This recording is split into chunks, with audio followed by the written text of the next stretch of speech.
Baik, di sini saya akan menjelaskan mengenai mata kuliah Bahasa Indonesia dengan judul penalaran. Di sini saya akan perkenalkan terlebih dahulu. Nama saya Christian Michael NIM DWB 18044 dari jurusan Arsitektur, Fakultas Teknik, Universitas Palangkaraya. Penalaran adalah proses berpikir yang bertolak dari pengamatan indera, pengamatan empirik yang menghasilkan sejumlah konsep dan pengertian. Dalam proses berpikir itu seseorang menghubungkan data atau fakta hingga sampai pada suatu simpulan.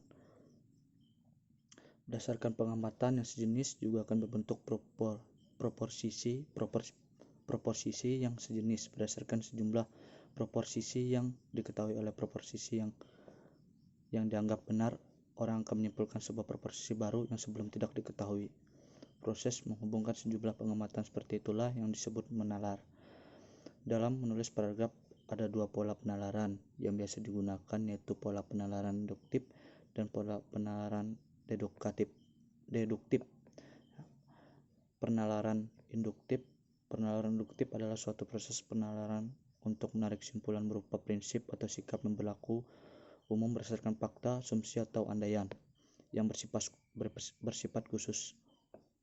Penalaran induktif ini berpangkal pada empiris untuk menyusun suatu penjelasan, teori atau kaidah yang berlaku umum.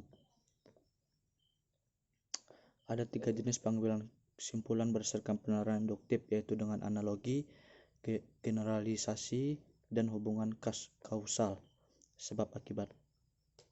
Penalaran induktif analogi adalah proses penyimpulan berdasarkan kesamaan data atau fakta. Analogi dapat juga dikatakan sebagai proses membandingkan dua hal yang berlainan berdasarkan kesamaannya. Kemudian berdasarkan kesamaannya itu ditarik suatu kesimpulan. Dengan kata lain, analogi merupakan suatu proses yang bertolak dari peristiwa atau gejala khusus yang satu sama lainnya, memiliki kesamaan untuk menarik sebuah kesimpulan.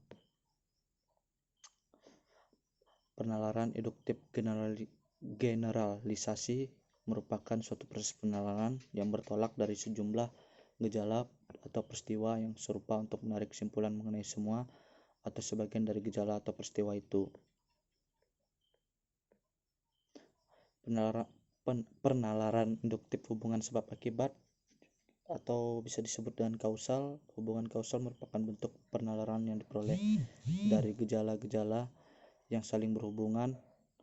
Penalaran induktif melalui hubungan sebab akibat adalah penalaran yang bertolak dari hukum kausalitas, bahwa semua peristiwa di dunia ini terjadi dalam rangkaian sebab akibat.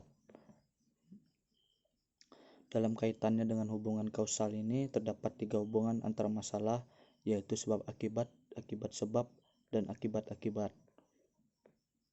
Nah, di sini saya akan menjelaskan mengenai hubungan sebab akibat.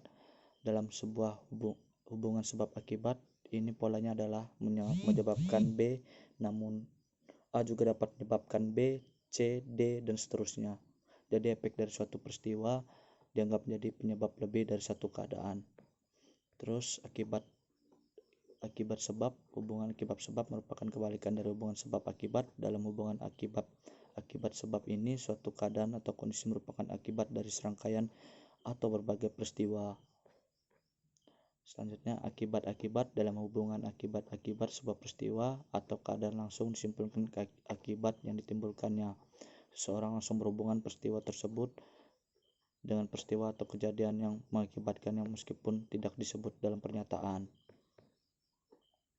Penalaran deduktif. Penalaran deduktif merupakan proses pengambilan simpulan berdasarkan hal-hal khusus. Proses penalaran ini disebut deduksi. Dalam penalaran deduktif ini disimpulkan dibentuknya dengan cara deduksi, yaitu dimulai dari hal umum menuju ke hal-hal yang khusus atau yang lebih rendah.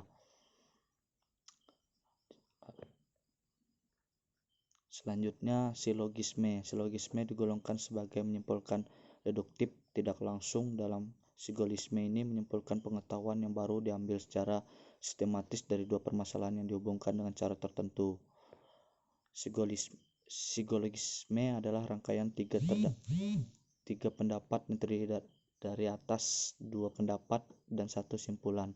3 Tiga pendapat dalam silogisme tersebut adalah premis mayor, premis minor, dan simpulan. Premis merupakan proposisi yang menjadi dasar bagi argumentasi. Premis mayor mengandung term mayor dari silogisme yang merupakan generalisasi atau proposisi yang dianggap benar bagi semua unsur atau anggota kelas tertentu. Mungkin penjelasan saya mengenai penalaran dari pertemuan ke-12. Sekian dan terima kasih.